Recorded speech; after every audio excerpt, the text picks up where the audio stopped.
bienvenue dans Chrétienne, le podcast qui creuse la Bible pour servir Christ. Je suis Aurélie Bricot et je suis ravie de vous accueillir pour un nouveau podcast en compagnie de ma fidèle co-animatrice Angie Velasquez-Thornton. Comment est-ce que tu vas, Angie, et surtout comment vont tes enfants? Écoute, elles vont très bien. Et Evangeline a une compétition de course, d'athlétisme, et elle est partie énergisée. Elle est vraiment forte. L'année passée, elle a couru et j'étais là. Je me suis portée bénévole et je disais, on va pouvoir courir ensemble. Et puis, la course a commencé et pouf, elle est partie comme une balle. Et je suis quelqu'un qui court assez régulièrement, au moins j'essaye, mais elle m'a dépassée et elle est arrivée à la ligne d'arrêt et puis elle était parmi les premières, donc je pense qu'elle va se marier aujourd'hui. Et bam! Et toi, comment vont tes choux? Oh, mes petits choux, ils vont bien. Ils vont bien. Paul s'éclate entre le foot, le basket, le foot. On ne sait plus où donner de la tête. Il y a des compétitions dans tous les sens. À tel point que je me suis dit, c'était quand même pas une bonne idée de faire les deux. Voilà. Mais bon, si vous voulez que je vous explique pourquoi, écrivez-moi. Je vous expliquerai pourquoi. Et écoute, Marilyn, elle est contente parce que ça faisait longtemps qu'elle avait envie de travailler son cheval. Et il s'avère que maintenant, elle commence à pouvoir le faire. Donc, elle est hyper ravie.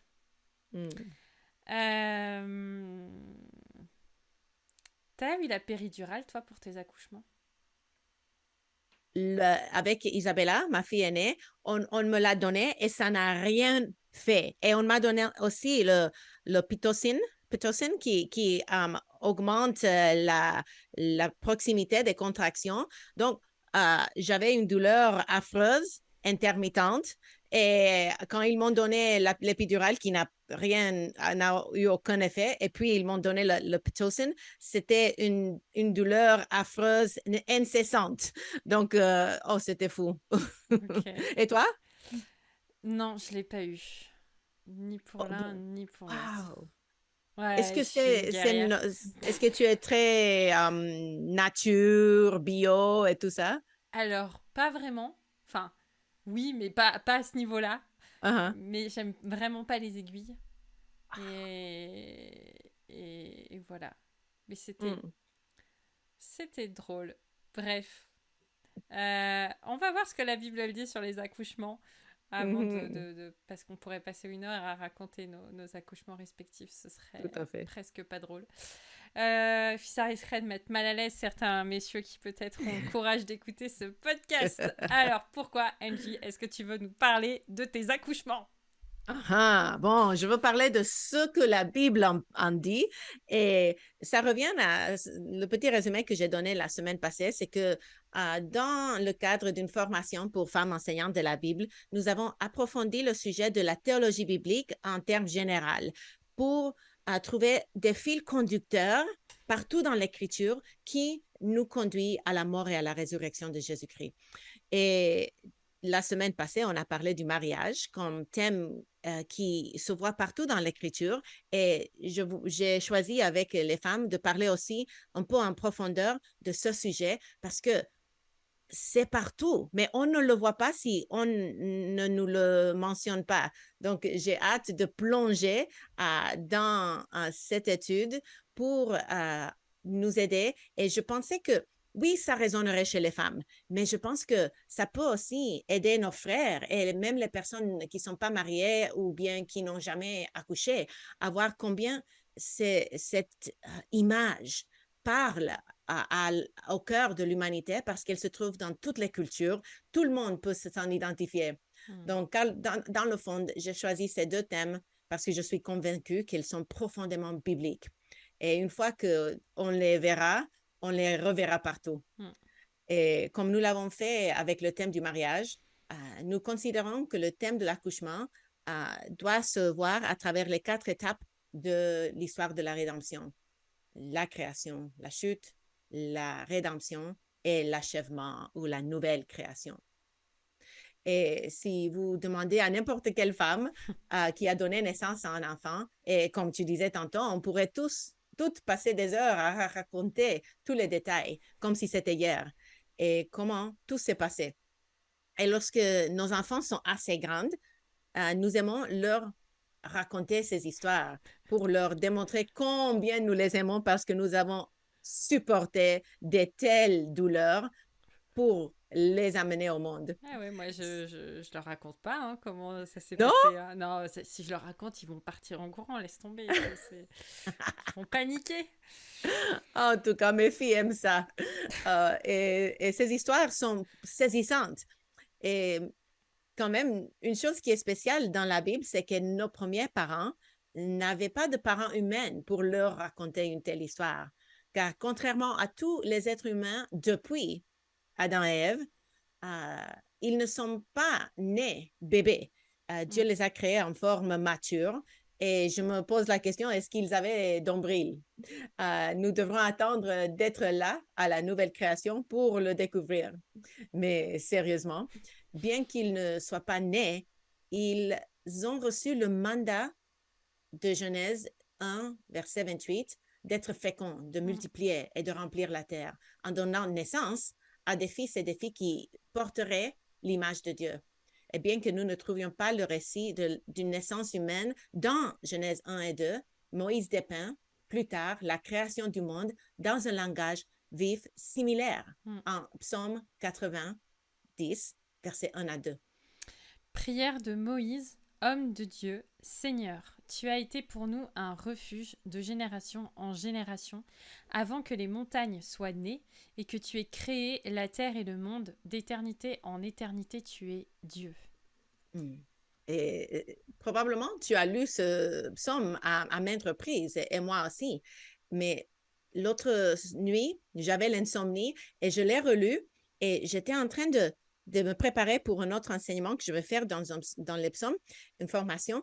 Et puis, j'ai lu ces deux versets dans une autre traduction avec les notes et j'ai découvert que dans le verset 2, l'auteur de la Genèse, Moïse, compose un commentaire du commencement en forme poétique.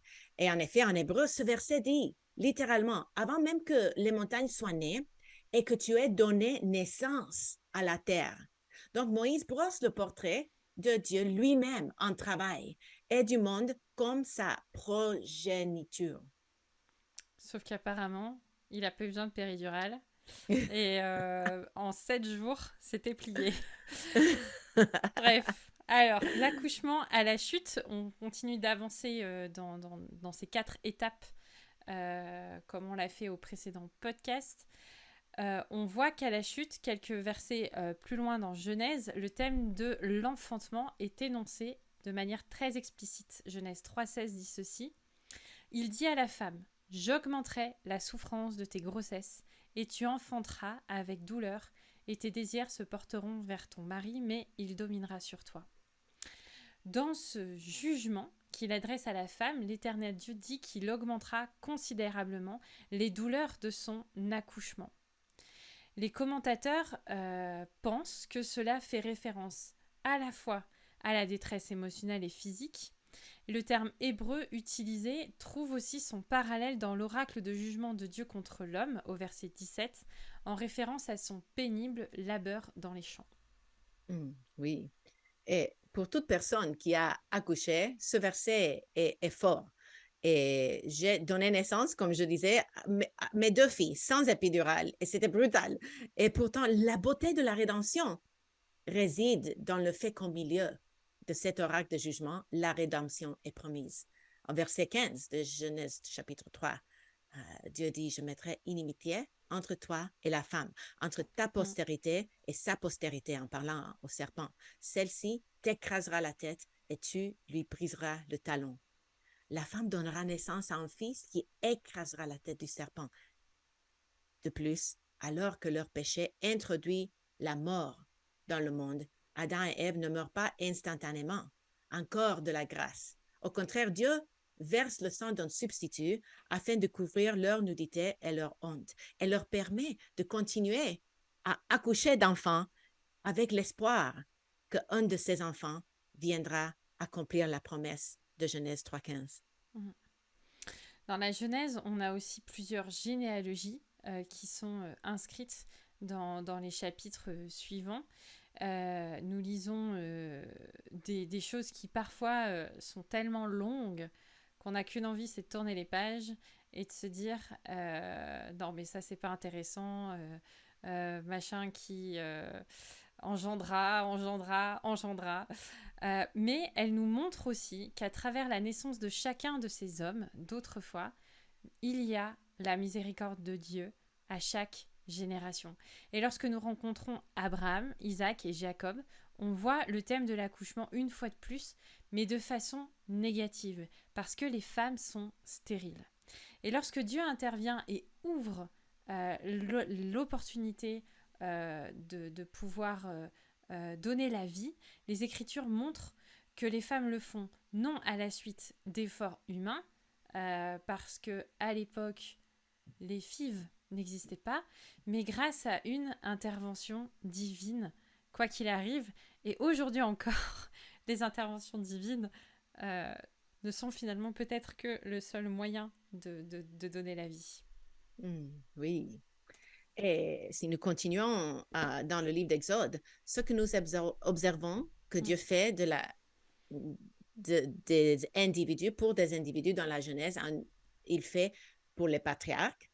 Nous le voyons le faire dans l'Exode pour la nation d'Israël.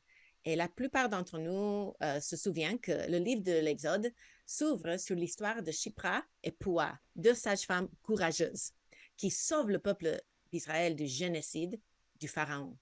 Et je dirais que ce récit n'est pas seulement l'histoire cool de deux femmes extraordinaires, mais qu'il introduit tout le livre de l'Exode comme un récit de naissance. Après tout, considérez les mots de Deutéronome 32, verset 18, alors que Moïse réfléchit à la grande délivrance que l'Éternel a accomplie pour son peuple. Il dit, « Vous avez abandonné le rocher qui vous a engendré. Vous avez oublié le Dieu qui vous a fait naître. » Et les deux sages-femmes d'Exode 1 trouvent leur parallèle dans le leadership de Moïse et Aaron, les agents humains par lesquels Dieu délivre ou bien donne naissance à la nation. Et on pourrait voir que les 430 ans que Israël passe en Égypte sont comme sa période de gestation. Et les 10 plaies peuvent être comparées aux douleurs de l'accouchement. Et tout comme la naissance humaine, l'Éternel délivre Israël par le sang à la Pâque et par l'eau à travers la mer Rouge. Et dans le désert, il leur donne ensuite la loi, faisant ainsi pour la nation ce qu'il appelle les parents terrestres à faire pour leurs enfants en Proverbe 22, verset 6. Forme un enfant dans la voie qu'il doit suivre, et quand il sera vieux, il ne s'en détournera pas. Pour un traitement plus complet de ce thème, je vous encourage à écouter en anglais un message que Jen Wilkin a donné et je partagerai les liens dans les notes. On a aussi le thème de l'accouchement dans les livres historiques. Selon quelqu'un que je n'ai pas connu, mais qui s'appelle Leland Ryken, merci Angie de me demander de prononcer des trucs anglais. Tu as très bien fait. Qui a écrit dans un dictionary of biblical imagerie de je sais pas quoi, dont Angie vous partagera cette ressource pépite dans les notes. On voit que le récit de naissance est un genre narratif qui est vraiment distinctif dans la Bible. Et lorsque dans les Écritures, il y a des récits de naissance, c'est généralement parce qu'il s'agit de naissances extraordinaires plutôt que de naissances, on va dire, normales, habituelles, classiques. Trouvez tous les synonymes que vous voulez. Mais bien que certains de ces récits soient brefs, Dieu merci, il n'y a pas le récit de 12 heures de travail. Les récits de naissance les plus longs suivent souvent un schéma général en 6 étapes. Une femme ou un couple stérile désire ardemment avoir un enfant. Un ange annonce la promesse d'un fils. Pas d'une fille, désolée. 3. La naissance est accompagnée par le surnaturel ou l'extraordinaire. 4. Des forces hostiles s'opposent aux nouveau-nés. 5. Dieu protège l'enfant et lui permet de grandir jusqu'à la maturité. 6. L'enfant, une fois adulte, devient un héros ou un libérateur. On voit ça, c'est toutes ces étapes chez les premiers patriarches, mais comme mentionné aussi précédemment, le thème émerge suivant ce modèle à un degré ou à un autre avec Moïse, Samson, Samuel, jusqu'à même Jean-Baptiste et finalement Jésus. On voit aussi le thème de l'accouchement dans les prophètes. C'est un thème qui est récurrent dans les prophéties d'Ésaïe et de Jérémie notamment. Mais plutôt qu'une image de salut, l'angoisse qu'éprouve une femme pendant l'accouchement donne une image vivante du jugement de Dieu sur une nation qui le rejette. Écoutez ce qu'il est dit en Ésaïe 13, 8 dans cet oracle contre Babylone. Ils sont frappés d'épouvante, les spasmes et les douleurs les saisissent, ils se tordent comme une femme en travail, aïe, ils se regardent les uns les autres avec stupeur, leurs visages sont enflammés. Et sur celui d'Israël, en Jérémie 4, 31, car j'entends des cris comme ceux d'une femme au travail, des cris d'angoisse comme dans un premier enfantement. C'est la voix de la fille de Sion, elle soupire, elle étend les mains. Malheureuse que je succombe sous les meurtriers. Toute femme qui a accouché, ainsi que tout homme qui a été témoin d'un accouchement, peuvent s'imaginer l'intensité de cette image. Pour la petite anecdote, pour mon premier accouchement, en fait, ils m'ont percé la poche des os parce que la poche ne se perçait pas.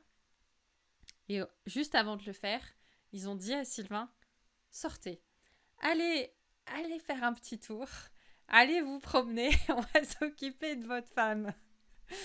Et en fait, j'étais un petit peu engourdie par la douleur, donc j'ai pas trop suivi ce qui se passait, mais j'ai compris après combien cette sage-femme, elle avait eu la bonne idée de lui dire de partir. Et elle s'est merveilleusement bien occupée de moi. J'ai été massée pendant plus d'1 heure, c'était incroyable. Et c'est frappant de voir l'intensité de ces images dont il est question en Jérémie et en Ésaïe. Et pourtant, les prophètes juxtaposent la même image de l'accouchement avec la promesse de délivrance. Et notamment, on trouve ça en Ésaïe 26, 16 à 19. Éternel, ils t'ont cherché quand ils étaient dans la détresse. Ils se sont répandus en prière quand tu les as châtiés. Comme une femme enceinte sur le point d'accoucher, se tord et crie au milieu de ses douleurs, ainsi avons-nous été loin de ta face, ô Éternel. Nous avons conçu, nous avons éprouvé des douleurs, et quand nous enfantons, ce n'est que du vent. Le pays n'est pas sauvé et ses habitants ne sont pas venus à la vie.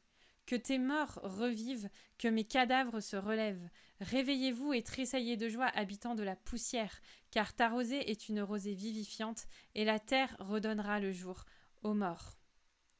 En Ésaïe 66, le prophète utilise l'image de l'accouchement pour évoquer la nouvelle naissance de la nation d'Israël lorsqu'elle reviendra à l'Éternel.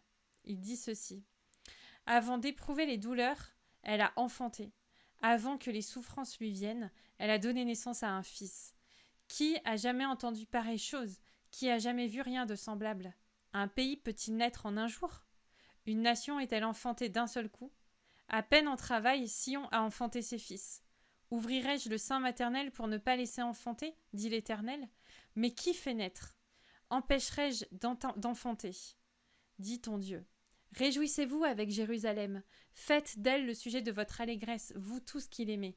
Tressaillez avec elle de joie, vous tous qui menez le deuil sur elle, afin que vous soyez nourris et rassasiés du lait de ses consolations, afin que vous savouriez avec bonheur la plénitude de sa gloire. Car ainsi parle l'Éternel. Voici, je dirigerai vers elle la paix comme un fleuve, et la gloire des nations comme un torrent débordé, et vous serez allaités, vous serez portés sur les bras et caressés sur les genoux, comme un homme que sa mère console, ainsi je vous consolerai, vous serez consolés dans Jérusalem. Vous le verrez, et votre cœur sera dans la joie, et vos os reprendront de la vigueur comme l'herbe. L'Éternel manifestera sa puissance envers ses serviteurs, mais il fera sentir sa colère à ses ennemis. Toute cette promesse nous conduit au Nouveau Testament qui s'ouvre avec un récit de naissance. Mhm.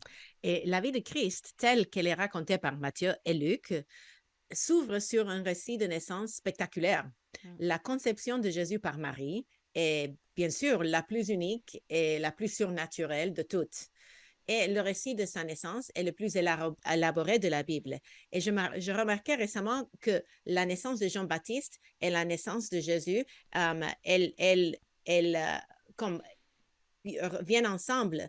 Et quand Marie et Élisabeth se rencontrent, les deux femmes sont enceintes. Et il y a quelque chose de tellement puissant quand deux femmes enceintes se réunissent et partagent leur expérience et se réconfortent l'une l'autre. Donc, c'est quelque chose qui ne nous échappe pas une fois que nous l'avons mijoté. Et le fils promis est né, celui qui est destiné à écraser la tête du serpent.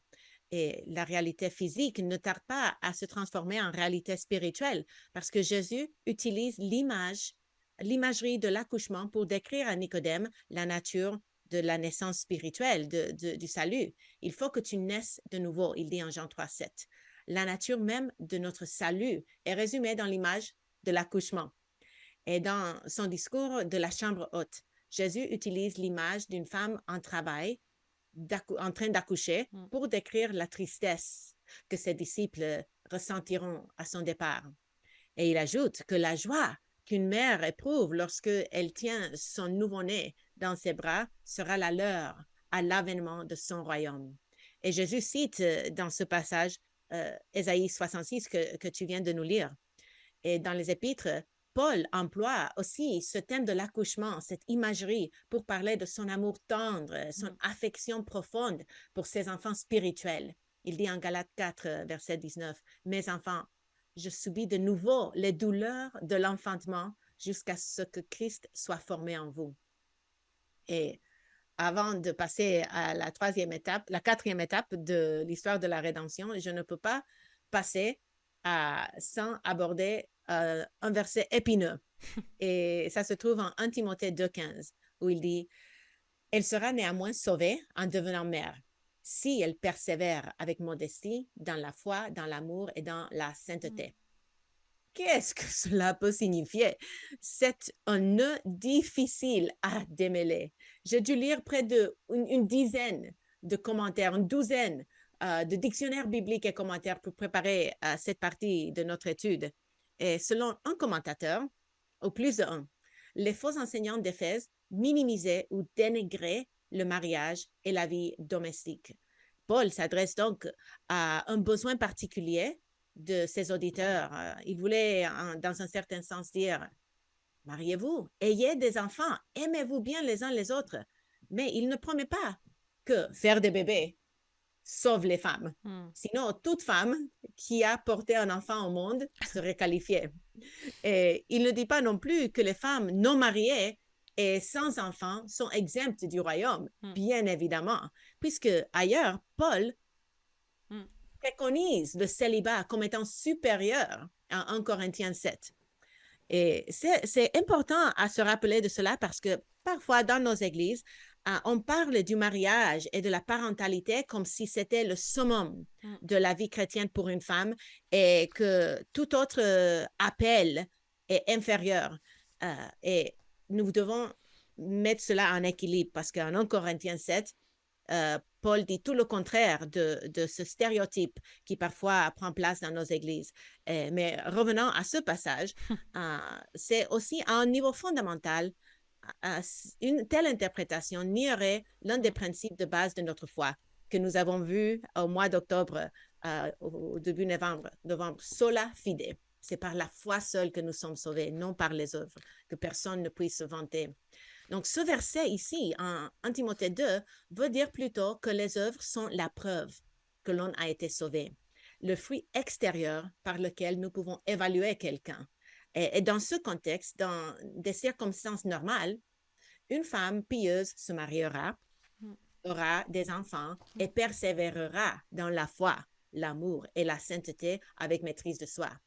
Il fait une généralisation sur les femmes et il choisit l'enfantement parce que c'est l'exemple le plus clair de la différence divinement conçue entre l'homme et la femme. Et certains commentateurs voient dans ce passage un renversement du jugement sur Ève que nous avons vu en Genèse 3 par la naissance du fils promis qui écrase la tête du serpent. La séduction d'Ève par le serpent sera renversée. J'ai lu un truc il n'y a pas longtemps sur ça, mais je retrouve pas, donc tant pis, c'est pas grave. Je vais garder pour moi ma réflexion sur ce passage-là. On en parlera en privé, toi et moi. D'accord. Tu peux le mettre dans les commentaires dans la vidéo. Peut-être, mais je sais même plus si c'est un livre qui est encore édité. Bref, donc on verra bien. L'accouchement dans la nouvelle création, allons-y. Nous voyons dans le livre de l'Apocalypse, dans son ensemble, qui nous indique les réalités de l'autre monde en termes hautement symboliques. Et une fois de plus, on voit le thème de l'accouchement dans Apocalypse 12, à partir du verset 1. Voilà ce qu'il est dit. Alors, un grand signe apparut dans le ciel, une femme revêtue de soleil, la lune sous ses pieds, et sur sa tête, une couronne de 12 étoiles. C'est bon, tout le monde a le tableau là. Elle était enceinte et criait dans les douleurs de l'enfantement, luttant pour accoucher. Alors, un autre signe apparut dans le ciel, un énorme dragon rouge qui avait 7 têtes et 10 cornes, et sur ses têtes, 7 diadèmes. Alors, les érudits catholiques soutiennent que la femme est Marie, la mère de Jésus. Mais si on utilise les méthodes d'interprétation que nous avons appris dans ce podcast que Sainte NJ nous a communiqué, nous remarquons que le soleil, la lune et les étoiles apparaissent ailleurs dans la Bible. Peut-être qu'on peut... Vas-y NJ, où est-ce qu'on trouve ça? Genèse. En référence aux 12 fils de Jacob. Incroyable. Donc pour cette raison, la plupart des spécialistes pensent que la femme est... Israël. Ah, ouf. J'ai cru que tu avais oublié la réponse. Donc l'enfant qu'elle porte serait Jésus. Et le passage continue en parlant d'un grand dragon rouge, ardent, qui cherche à dévorer l'enfant à sa naissance. Ici, nous voyons se répéter donc le schéma que nous avons vu précédemment. Un enfant miraculeux né, un ennemi cherche à le détruire, et l'enfant est divinement protégé afin qu'il puisse délivrer le peuple de Dieu. Et nous savons que cet enfant grandit pour devenir l'époux qui vient dans la gloire pour prendre son épouse avec lui. Et d'ailleurs, même si... Voilà, tu vois, je sais pas, tu l'as pas souligné, mais t'as forcément dû y penser. Marie et Joseph n'attendaient pas un enfant. Tu sais, dans tes 6 étapes, il y a l'attente d'un enfant et le fait que y a de la stérilité, donc l'enfant n'est pas là. Mais en fait, pendant des centaines et des centaines d'années, on a le peuple qui attend son libérateur. Et les prophètes en parlent à plusieurs reprises d'ailleurs de ça. Bref, il y a plein de choses qu'on peut aussi dire sur l'accouchement dans la nouvelle création. Mais pour commencer, à la résurrection, nous ne nous marierons pas et nous ne serons pas donnés en mariage. Voyons, ça fait beaucoup de nous ne. Cela signifie que nous ne vivrons pas d'accouchement physique. Yay! Mais dans un certain sens, la nouvelle création elle-même est une renaissance de toute chose. Romains 8, 22 dit « Nous savons que toute la création gémit comme dans les douleurs de l'enfantement jusqu'au temps présent. » Et nous voyons aujourd'hui la terre gémir. Nous pouvons sentir l'anticipation de l'accouchement final, le jour où toute la création sera rachetée. Dans Apocalypse 21.5, il est dit « L'agneau assis sur le trône déclare « Voici, je fais toutes choses nouvelles. Quand ce jour viendra, dans les nouveaux cieux et la nouvelle terre, toutes choses seront faites nouvelles une fois pour toutes. La renaissance de l'univers, quel jour ce sera ?» Donc nous allons vers notre conclusion, ou en tout cas la dernière partie de notre podcast. Mais alors, NJ, comment cette compréhension de la théologie biblique de l'accouchement t'aide à mieux servir Christ? Excellente question. Premièrement, Dieu condescend à notre humanité. il choisit intentionnellement un langage anthropomorphique, c'est-à-dire en parlant de lui en termes humains, pour que nous puissions saisir ce qu'il veut nous communiquer, pour expliquer comment il a créé le monde en Psaume 90, pour nous aider à comprendre comment il a sauvé la nation d'Israël, comme nous voyons dans le livre de l'Exode, et comment il nous sauve en Jean 3. Il utilise des images que nous pouvons comprendre parce que elles font partie de l'expérience humaine, comme j'avais déjà dit, dans toutes les cultures. Ça transcende toute nation et tout peuple. Tout le monde sait ce qui c'est un accouchement.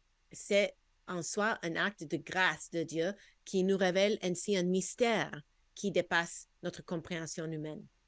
Et aussi, je vois dans cette image que si notre conversion est assimilée à une naissance, nous ne pouvons pas produire notre propre naissance spirituelle que notre naissance physique. Du début à la fin, le salut est un don de Dieu. C'est une source de joie et de réconfort pour le croyant. Et puis, mon expérience en tant que femme qui a donné naissance à un enfant suscite en moi la crainte et l'émerveillement d'avoir vécu de première main une ombre des douleurs de l'accouchement que subit toute la création. Et le fait d'avoir tenu dans mes bras mes deux précieuses bébés, juste après les avoir mis au monde, n'était qu'un avant-goût de la joie qui sera la nôtre, alors que Dieu donnera naissance à la nouvelle création et que nous serons pour toujours, éternellement avec lui. Exactement. Et puis dans nos vies, même si on n'a pas connu de grossesse en telle quelle, nous accouchons de projets, nous accouchons d'idées, nous accouchons de bien des choses où parfois le temps de gestation est à son comble et où c'est le moment d'accoucher. Notamment ce podcast a été en couveuse pendant... On a couvé ce podcast pendant des mois, jusqu'à ce qu'on crie au secours, libérez-nous, il faut que ça sorte. Et en fait, en ce sens, je pense qu'il y a aussi quelque chose qui doit nous porter dans nos gestations, on va dire. C'est la joie de la naissance.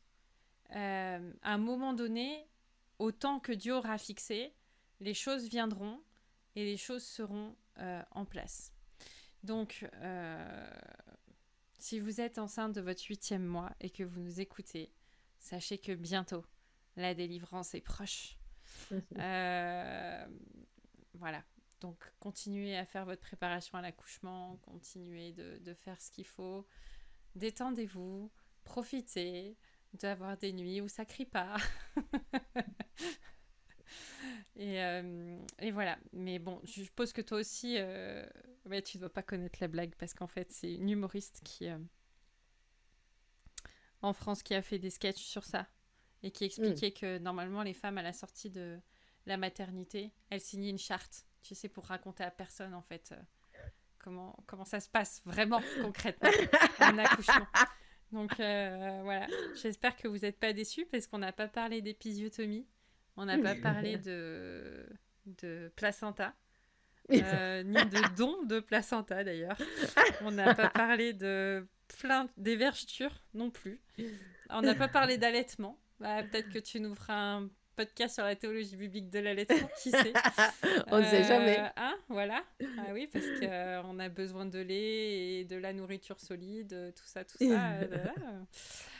Bref, merci beaucoup pour ces petites informations intéressantes. On espère que ça vous encourage à continuer de glorifier Dieu dans tous les domaines de votre vie. Vous pouvez continuer de nous suivre via... C'est vrai qu'on en parle peu finalement, mais on se le redit. On blogue à toutpoursagloire.com, qui est un site incroyable. Si vous ne connaissez pas, allez faire un tour. Franchement, ce serait dommage de rater ça. Vas-y, Angie. Oui, et chaque épisode que je prépare, si vous n'avez pas remarqué, certains épisodes sont les bébés que Aurélie a accouchés et certains sont des bébés que j'ai accouchés. Et j'ai préparé cet épisode et la majorité des temps, quand je prépare un épisode, il y a un article qui l'accompagne. Donc, si vous vouliez approfondir le sujet, vous ne vouliez pas écouter cet épisode, vous pouvez aller lire l'article qui l'accompagne. Et là, ils vont voir qu'en fait, tous les podcasts que je prépare, je sors pas du tout d'articles dessus.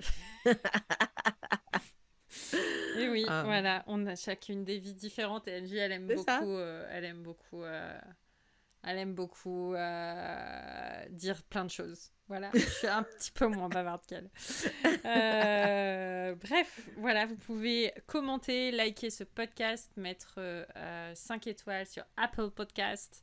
Vous pouvez aussi nous écrire si vous voulez nous suggérer des thèmes à aborder. Et nous remercions au passage celles qui nous suggèrent des thèmes. Quand parfois on est en manque d'idées, on va piocher dedans des choses fort intéressantes. Donc vous pouvez nous écrire à chrétienne@toutpoursagloire.com. Donc Angie, je te laisse sur ça. La semaine prochaine, on ne sait pas trop encore de quoi on va parler, donc on va vous laisser sur votre faim, peut-être. Et on va pas faire de teaser pour cette fois-là. En tout cas, on vous souhaite une bonne semaine et on se dit à la semaine prochaine. À la semaine prochaine.